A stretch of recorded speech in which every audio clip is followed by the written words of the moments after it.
prophète le kuta bana komo awa. Amen. Tu sais, il y a de forts prophètes de Congo. Le président Père Yamba Ote. Amen. On a fait le kuta là-haut. Amen. Comme non. Amen. T'as rien de prophétie. Et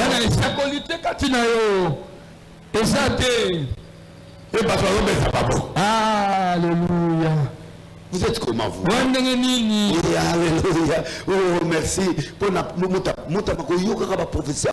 Amen. Et pour énerver justice, pour condamner. En fait, je te l'ai dit. Le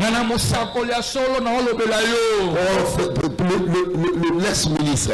Je te dis. Faites attention. Dans le populisme. Fais attention. La cour de cassation, c'est la fin. Tu dois avoir l'attitude d'un homme humble. Et le juge regarde. C'est pas la cassation du parquet qui te juge. C'est le juge, le Dieu de la terre, de la justice congolaise. Parce que c'est indépendant du président. Le président peut l'enlever.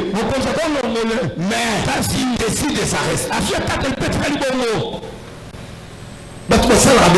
Amen. N'énervez pas le tribunal. Ils vont te condamner si tu fais des erreurs.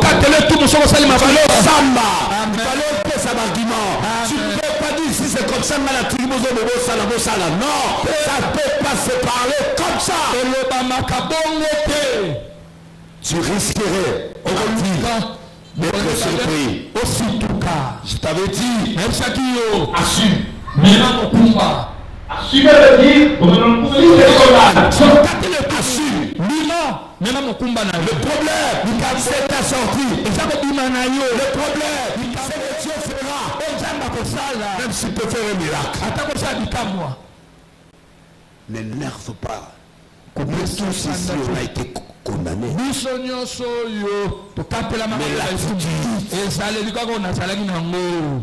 fais attention. C'était très populaire à cette époque. Je pouvais faire la rébellion. J'ai incité la population. Mais le jugement n'a pas besoin de ça. Juge, ça doit être condamné.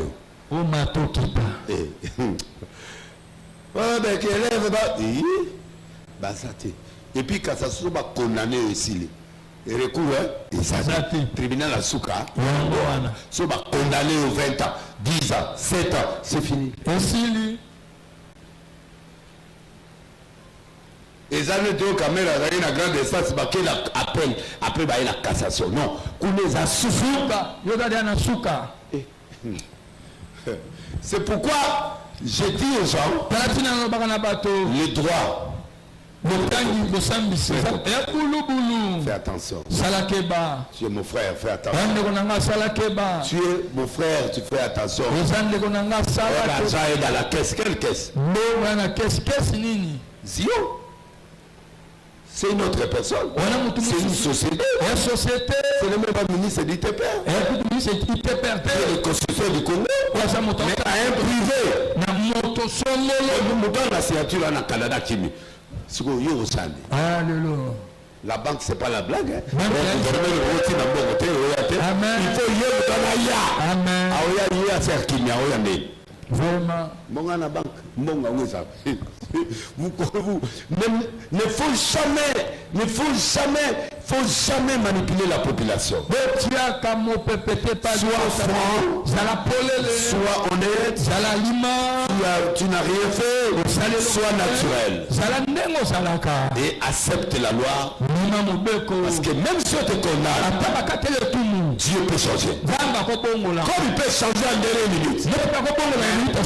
Les gens influencent le tribunal, non. Vous allez énerver le tribunal. Je le dis devant la télé. Ce que je te dis aujourd'hui, c'est ça. Tu seras surpris mardi. Je m'adresse à la nation congolaise. Ne soyez pas intimidés ou manipulés par des gens. Non. Soyez sérieux. Soyez calme. Laissez la volonté de Dieu agir. Si Dieu l'a enlevé, c'est pourquoi. Qu'est-ce qu'il veut lui apprendre? Qu'est-ce qu'il veut lui corriger? L'innocence n'existe pas. Il y a toujours quelque chose que Dieu veut t'enseigner. Et la chance est là. C'est ce qui va continuer dans ta vie. Tu es un grand. Apprends à t'humilier. Apprends à t'humilier. Apprends à écouter. Si tu n'écoutes pas, tu seras surpris. Si nation. Vous va nier, hein? Amen. C'est le prophète qui a parlé. Merci. En tout cas, la CPL là, la CPL là, on a dit le temps. La CPL là, oui bien oui. La CPL là, regardez les locaux. Oh, Simon qui m'a motivé la échange. Merci. Amboko.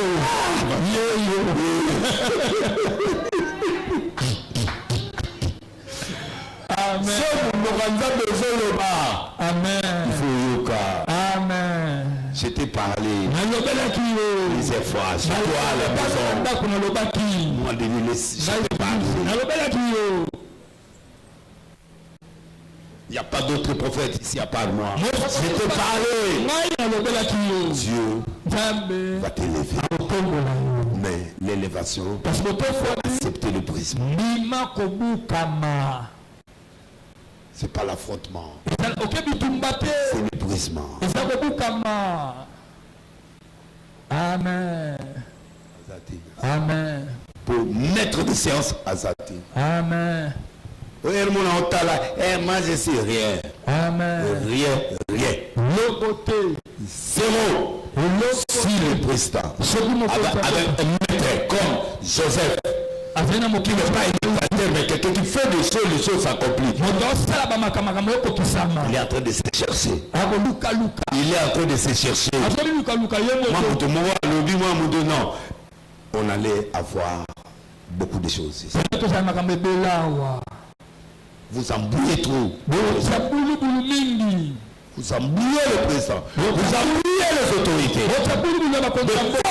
Vous embrouillez le président. Et le président, il ne sait pas où est-ce qu'il va mettre ses pieds.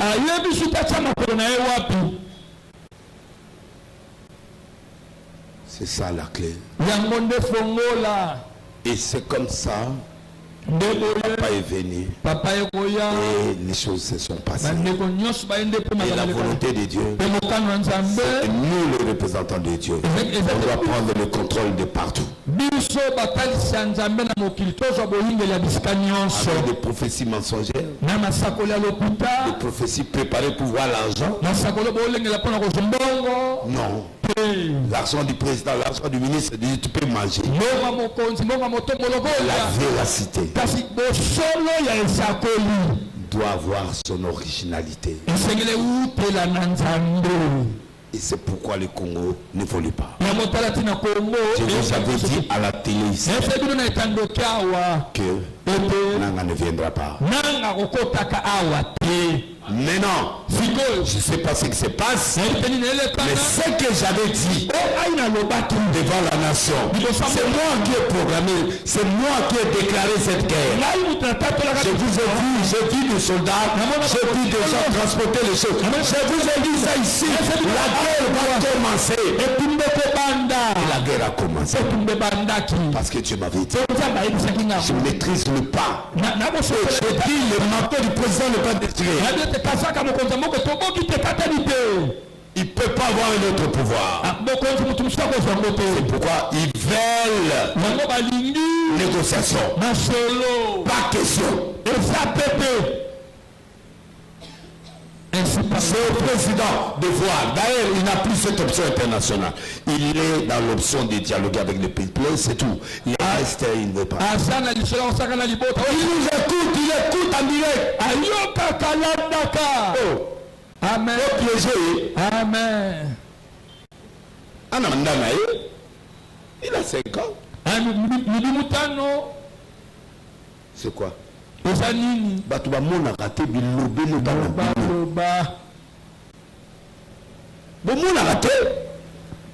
Oh, j'ai vu un bon. Oh, président, je sens Loba, précis. Tout ce qu'ils peuvent faire ne va pas déranger le système congolais. Mais le président doit prévenir son manteau. Je lui dirai, le manteau sera déchiré. Amen. Amen. Tous les gens qui parlent là parlent pour parler. Laissez la justice faire son travail. Laissez les politiques faire leur travail. Et Dieu sait ce qu'il va faire. Pas d'ingérence. Non. Le pays est très battu à cause des traîtres qui sont encore là à la présidence, qui sont encore dans le gouvernement. Amen. Mais Dieu est en train de le maîtriser.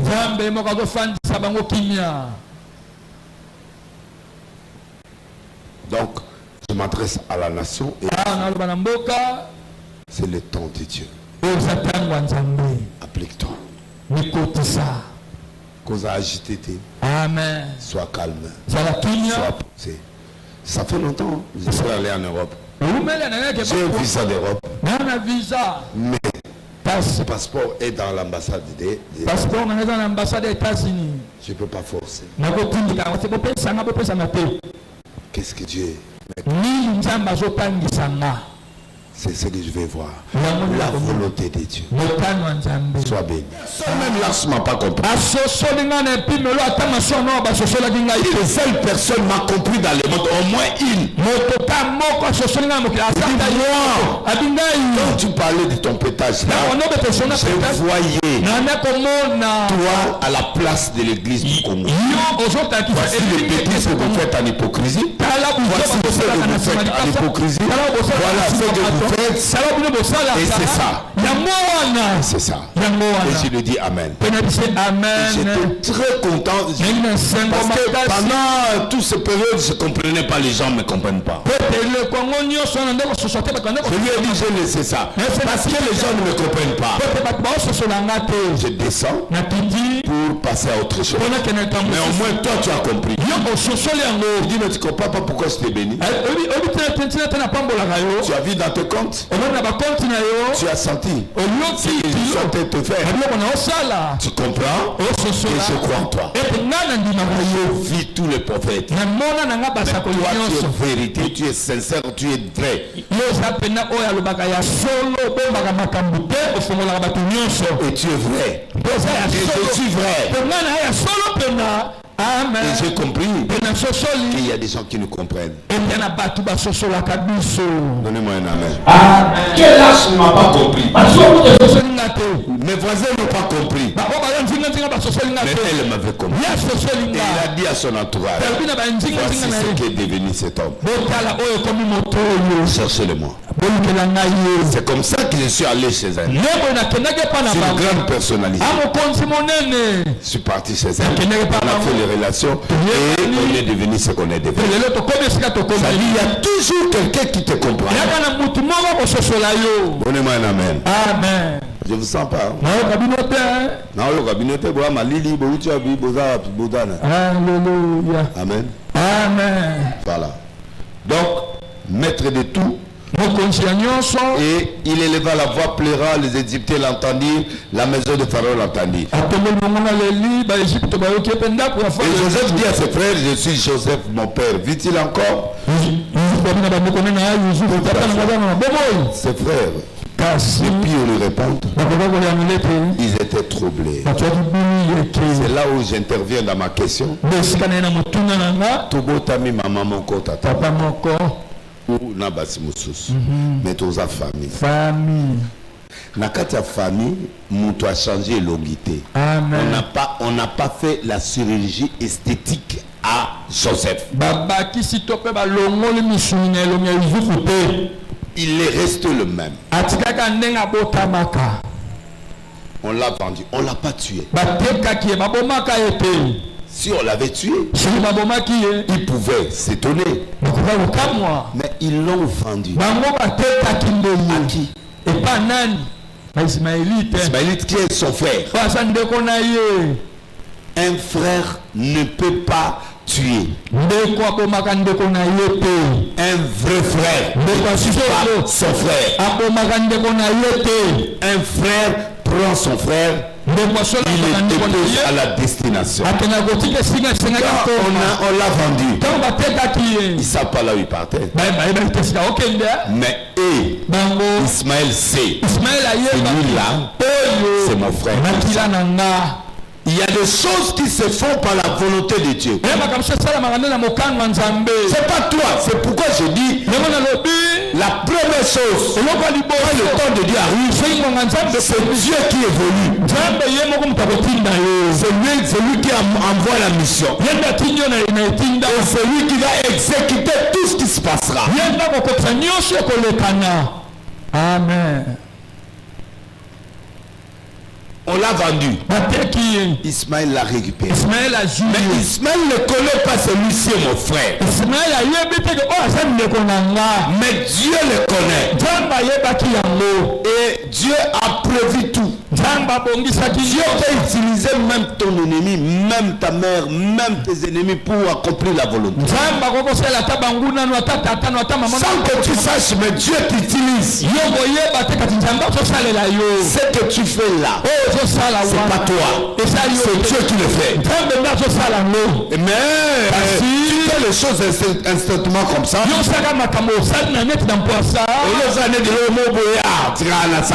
Mais Dieu t'utilise. Moi j'aime Dieu. J'aime Dieu plus que tout le monde. Je dis tout le monde. J'aime Dieu plus que tout le monde. Je le répète. Plus que ma femme. Plus que tout. Personne comme vous êtes là, j'ai confiance à toi, non. Non, je n'ai pas confiance à toi. Mais j'ai confiance à 200% à Dieu. Personne ne peut m'enlever. C'est l'homme et l'homme. Moi je considère un homme un homme. Amen. Donnez-moi un amen. Amen. Et les gens oublient des choses qu'ils font.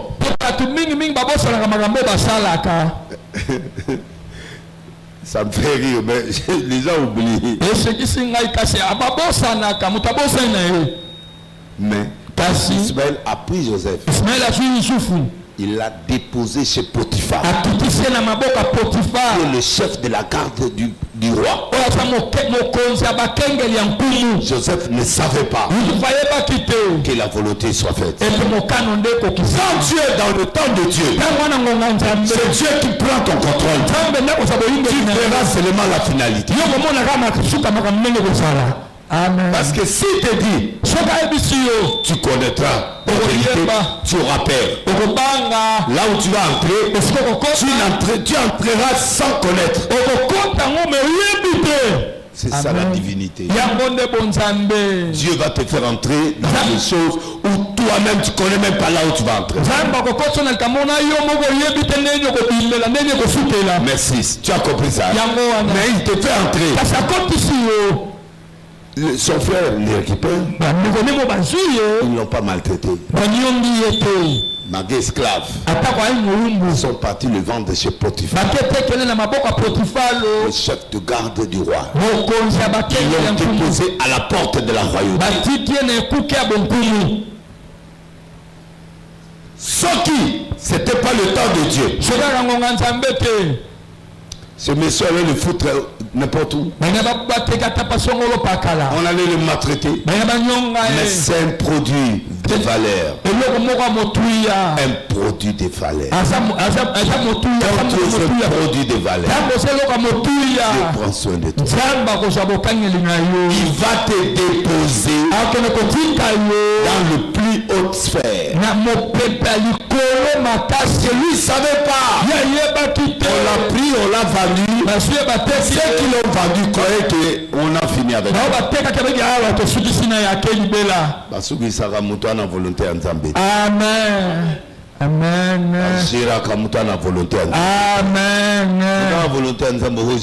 Amen.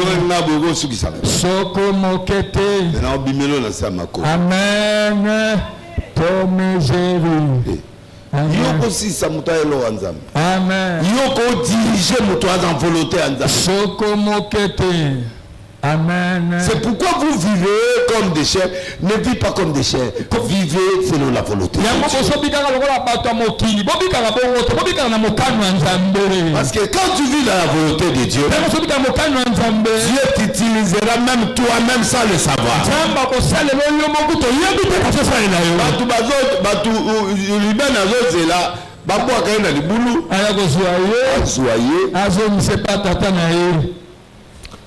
C'est bon.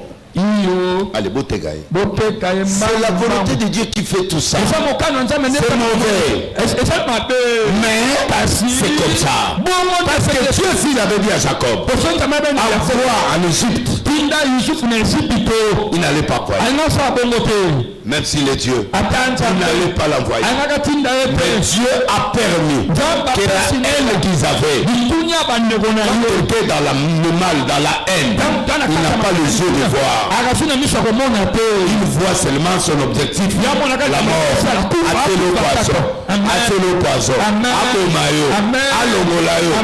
C'est ça l'objectif du mal. Et le soleil ne se couche pas sur ta colère. Tu sais pourquoi Dieu dit ça?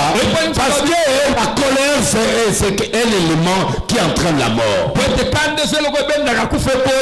c'est comme ça qu'Abel, Caïn, comment Dieu m'a pas répondu? Il a eu la haine. Ça a dormi.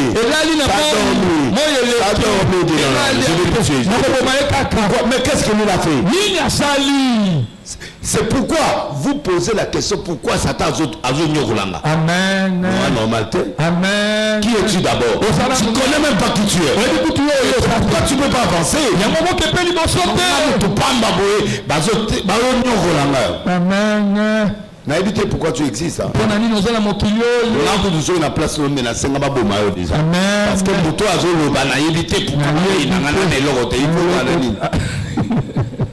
Amen. Ça me faut Amen. c'est la gloire qui est. Qui te fait haïr. C'est la gloire qui est en toi. La promesse. C'est ça l'argent de ta vie. Tu vas quoi? Tu vas avoir quoi là-bas? Dans la voiture. Amen. Amen. Et l'autre côté. Amen.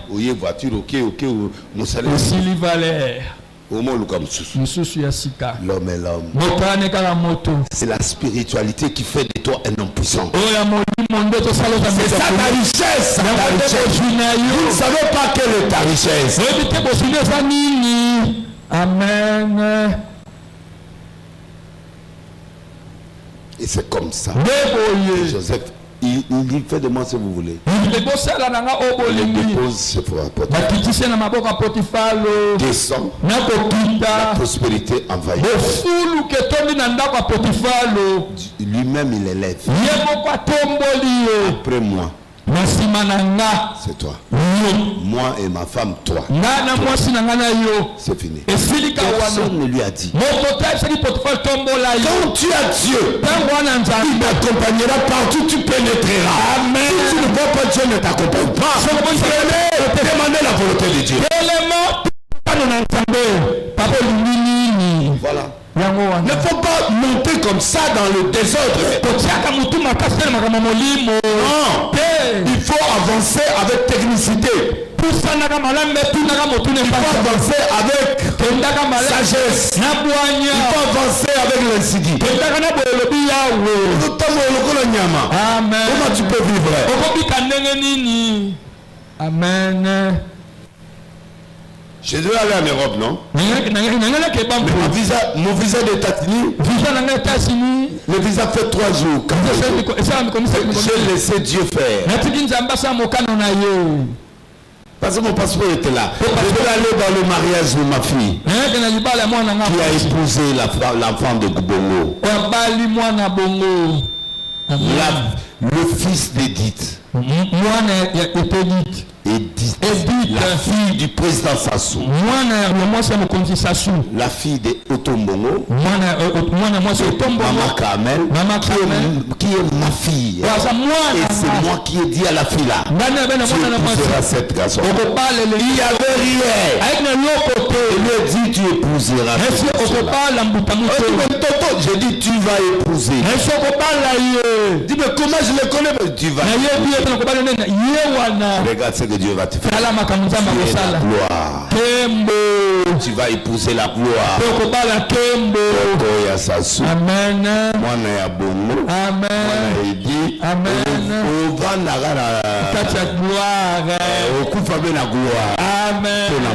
Amen. J'ai laissé la prophétie. Les invitations sont à la maison. Mais je ne suis pas parti. Partout où tu es, mon fils, je suis content de toi. Ce qui est important, tu es arrivé. C'est pas ma présence. C'est ce que tu es arrivé. C'est ce qui me témoigne. C'est pas ta présence. C'est pas venir. On se verra.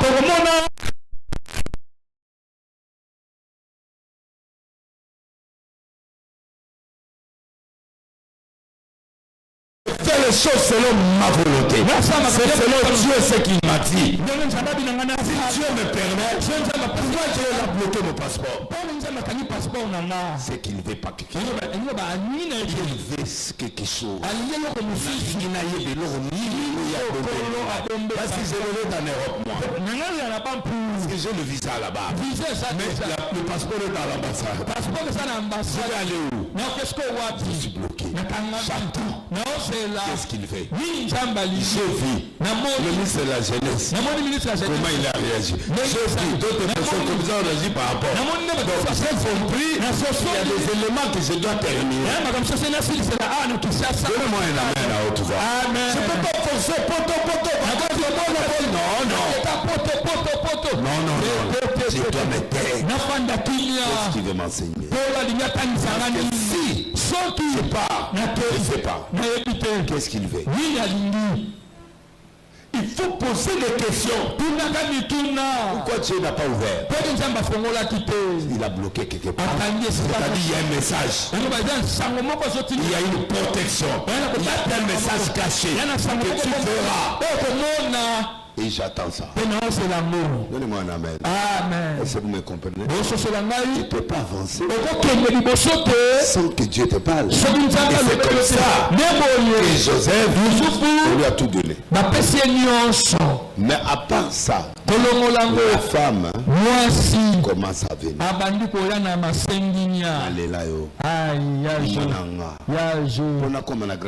Amen.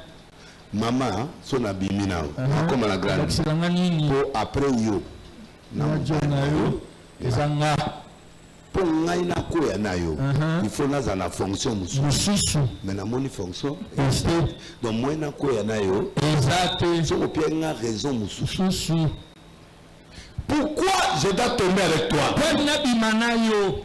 Parce que fonction exacte. Amen. Una bomao mobile na jamais. Chef de sécurité à roi. Vomi nazala. Nesika nazali. Pour. Na vivre. Nzambe asani. Amona nesika ngamemanga. Voilà. Et même les cobos ont ça, vous en avez raison. Amen. Expliquez-moi. Les cobos doivent avoir des raisons. Obina nzambe omono zoba moko. Tempe milo. Bon, ça le cobos va ressortir. Il y a 0-0. Il y a tout ça. Les cobos à Tijeng.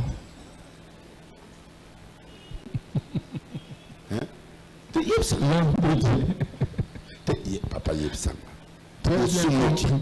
Au coup, rien gagné. vous gagnez. Tijeng.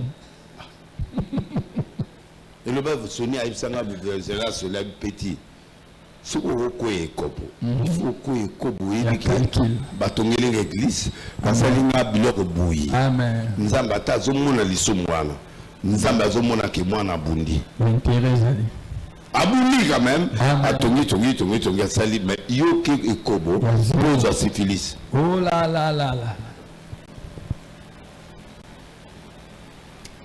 Le bango bien. Amen. Amen te. Kobo sans intérêt. Hein? Kobo sans intérêt. Pardon? Kobo sans intérêt. Merci. Donc tu es malade. Il faut payer la moto.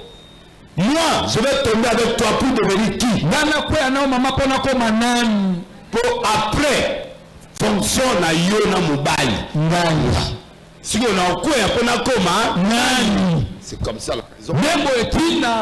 Tu dois tomber pourquoi?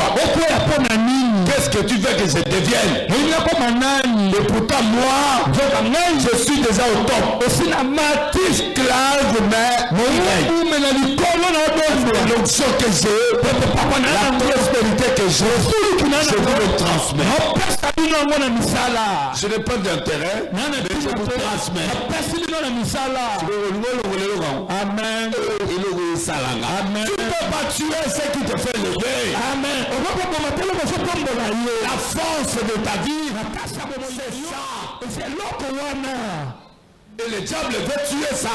Prévois toujours quelle est ta force. Ne cède pas à la force.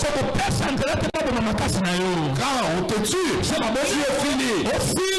Il est parti. La femme l'a menti. Il est entré en prison. Il est parti avec la prospérité. Il arrive en prison, il devient le chef de la prison. Et tous les gens qui viennent du roi lui s'occupent. Et il est élevé encore en prison. Il n'a pas de famille. Il n'a pas de frère. Il va manger comment? Il n'y a pas de visite. Mais il a l'onction. Il a la grâce. Il a marché avec ça. Il n'a pas laissé ça chez Potiphar. Mais laisse jamais ta force dans la vie de quelqu'un. Amen. Laisse jamais ta puissance dans la vie de quelqu'un. Garde ça. Avec ça. Et ça t'accompagnera. Amen. Amen. Parce que le diable veut ravir. Et en ravissant, tu es fini. S'il avait tombé, s'il était tombé avec cette femme, il n'allait pas atteindre. Il y a des sacrifices qu'on doit obtenir pour atteindre le sommet. Deuxième version. Amen. À quelle prison? Makalate, mais à quelle prison? Prison. Oh, il y a président. Et de là, la prisonnier baillé.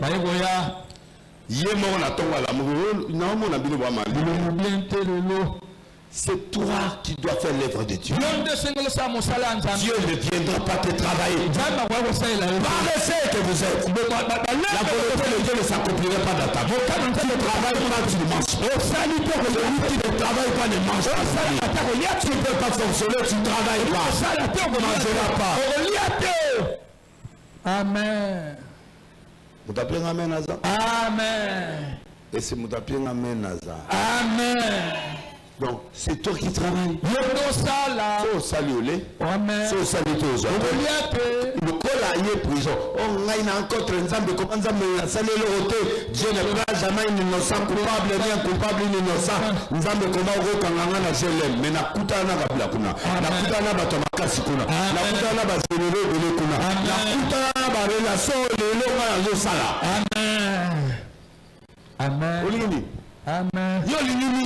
Na yelo cadeau ba yo peso ko ba maman non. Tu ne peux pas appeler à ça. Il faut bosser ça là. Pas en prison. Problème. Amen. On va expliquer d'autres. Amen. À expliquer d'autres. D'autres il a dit yo ba oboma yo. Amen. Yo. Ozomata. Dans 3 jours. Ba ozoyo. Mais au moins, il s'est accroché à celui qui a la vie.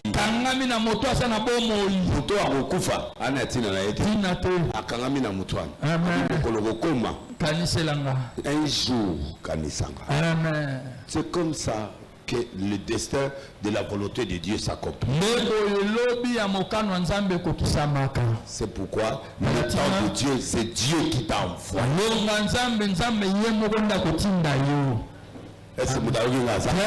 C'est ça envoyé. Et quand il a expliqué les règles, c'est pour croiser les mains, il continue. Au bout de 2 ans. Ce monsieur s'est souvenu. Parlant à l'autre, a dit ouais, maintenant j'ai compris pourquoi m'a dit pense à moi, c'est 7 ans. Excusez-moi, roi. Il y a un monsieur qui est en prison. Cet enfant, il a fait. Il allait violer. Voilà la mauvaise référence. Et les gens oublient les prophéties de Dieu. Oublient la grandeur de Dieu. Oublient le stade de Dieu. Tu vois? Et le monde ne retient que les mauvaises choses. Que il retient l'autre en haut. Tout ce que tu peux faire, c'est zéro. Le monde ne retient que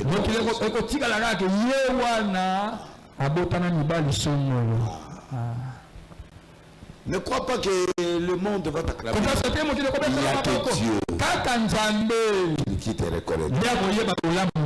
Tu le dis amen. Amen. Moi, on a violé. Expliquez Ngandoto. Pour Pharaon, cet enfant-là m'a expliqué le rêve. Pour lui, le rêve. Pas Potiphar. Pas sa femme. Dieu retiendra ton bienfait. C'est pourquoi fais le bien. Dis-moi cela autant convenable. Il ne faut pas faire des choses pour les hommes. Non. Il y a que Dieu qui peut révéler quelqu'un. Personne ne peut penser à toi. À part Dieu, qui va te signaler? C'est Dieu qui a signalé à ce monsieur-là. Il avait expliqué le rêve. Ton frère mourra. Et toi, tu seras arrêté. Et quand tu seras arrêté, pense à moi. Tu es rentré, le rêve est là, pense à moi. Et il a pensé, il ne faut pas avoir la honte, la haine des gens qui ne t'ont pas demandé. Il faut qu'il y ait une occasion. S'il n'y a pas d'occasion, il va passer comme ça.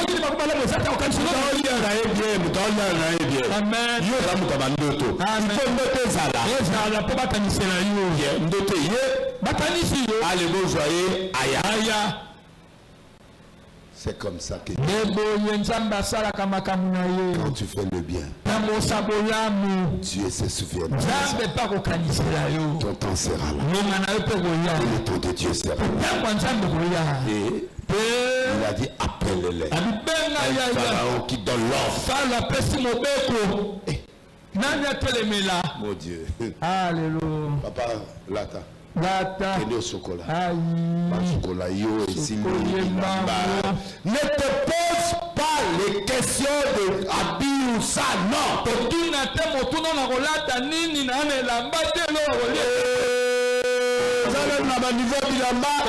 Dieu est dans une autre dimension. C'est la royauté qui te reçoit. Ça va t'habiller. Ça va te donner. Les manicures seront là. Les seront là. Les soins de visage seront là. Toi apparaître devant le roi. Et c'est comme ça qu'il est. Avec un autre manteau. Avec d'autres habits. Il est devant le roi.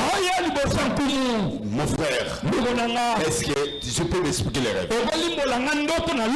Ne t'en fais pas. Le Dieu que je sers va expliquer. Pas moi, lui. Honorer Dieu partout. Il va t'honorer. Oh oui, c'est là, non. Tu es prophète. Tu es serviteur de Dieu. Tu n'as rien. C'est Dieu qui explique. C'est Dieu qui te donne. Aujourd'hui, les prophètes sont devenus des dieux. Je deviens prophète. Asakolanga mer. Le prophète Masakolanga na mer. Donc, on a l'esprit de mort. On a l'esprit de sirène. Le normal ne peut pas être à côté d'une mer. Il faut la problème là le kuta là. Amen. Le kuta. On se met la prophétie. On le sent, on a kiff. Alléluia. Mouyibi. Tu dois changer ta vie. Les gens de prophétie, tu dois prophétiser seulement dans la mer. C'est la biblique. Tiens assez.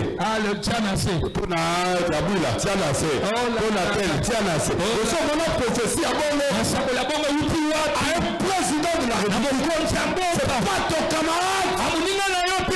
Amen. Et tu lui dis, tiens assez. Tiens assez. Alléluia. Donc vous voulez un prophète, tu veux qu'on la justice ne peut plus juger. Il faut. Quel prophèète? J'ai jamais vu le prophète.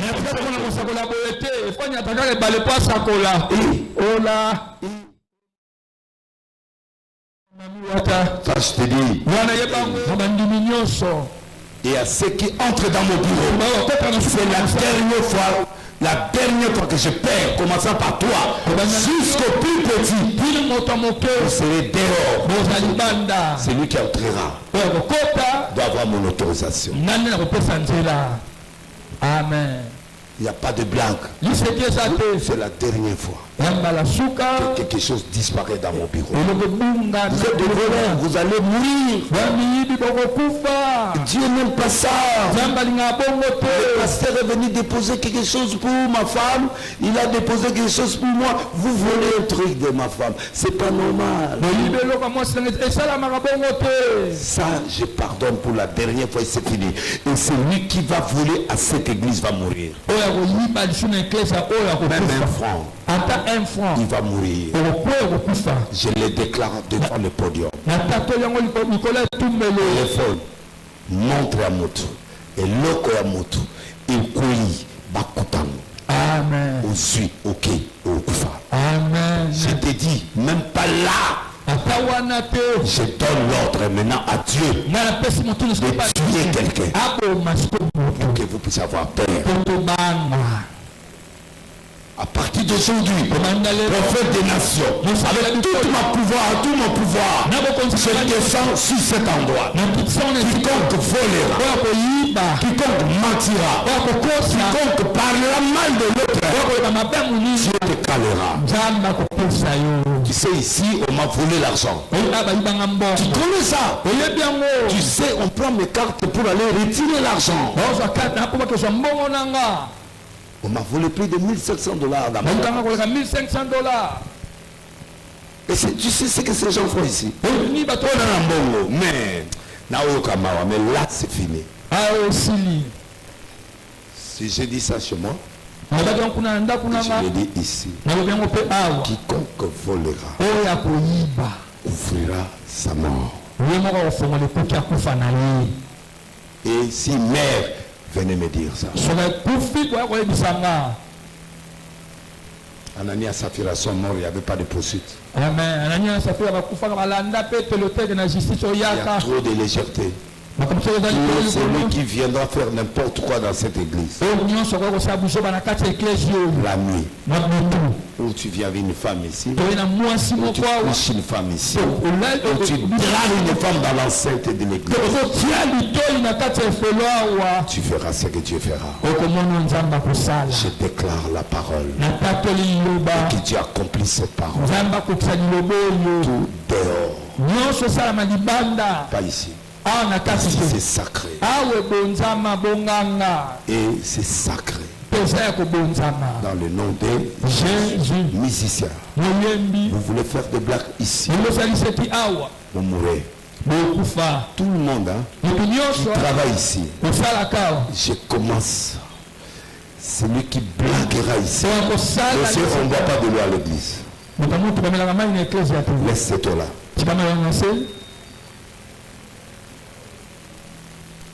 Et ce que j'ai dit, c'est fermé.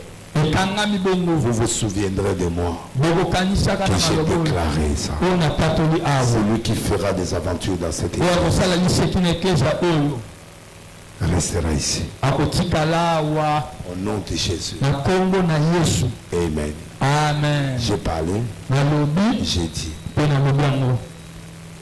Comment Moutarouya a zubi la voiture a payé la bimisi-carte? Parce mbongo nanga mbongo ya pasi mbongo ya pasteur ya pasi. Amen. On a zo salisa bino boyibinga plus de 50 fois awa, mais c'est fini. Je n'ai plus ce cœur là. Tu vas mourir. Ceux qui ont volé paieront. Les gens qui les quitté au yiba au sala au zoa. Et Amen. Au commun sobo, au commun. C'est ça. Fais attention. Il y a trop de voleurs ici. Et je ne vous pardonne pas. Dieu va vous punir. Amen. Parfait. Bayeli Mamatina. Tout le monde a gagné. Yanga au mona été. Il y a hier maman tino mona été. Il y a encore une voiture pas fait cœur. Alléluia. Boam yibit. Au mona monté. Na yebi la rayo mais na sali sambla. Mais je te le dis. La Tunisie, je sais pas de sécurité à yebi sambla. Na yebi la monté.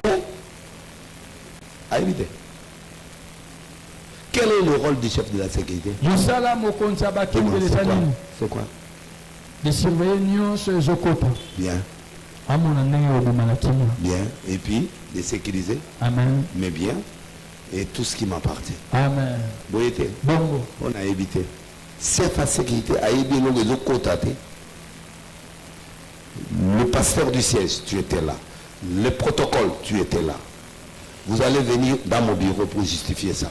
Amen. Je dois trouver la solution. Tu étais là, non? Amen. Est-ce qu'il n'a pas donné? Lui me dit, il n'a rien vu. Chef de la sécurité, la maison, il est là. Il n'a rien vu. Oui. Donc, Missolana. Maintenant, c'est l'assemblée à Hermoboui. Nathalie, Nangana, Betty Cave. Donc, comme il apporte là, on a tenu le parfait, il y a maman Tineza. C'est comme moto aye asombi eloko na poto aye nango atoza na ba souffrance na yo et aussi la partie à pas fin vraiment au bakisi pasite nzoto na yo po lelo nzamba subir yo loi. Amen. Nzambe nanga a subir yo loi bon talaka bato bomona mbaba pose comme le mwana nzoto bomona ba biloko ya mike ti bomona ngo. Et Dieu va punir les gens aujourd'hui. Et je le dis à toi, Ibakala, nous allons punir.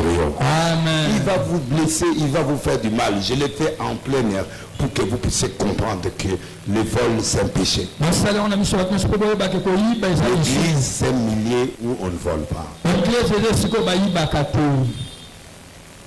Au nom de Jésus, nous prions. Élève la main. Le Dieu des miracles.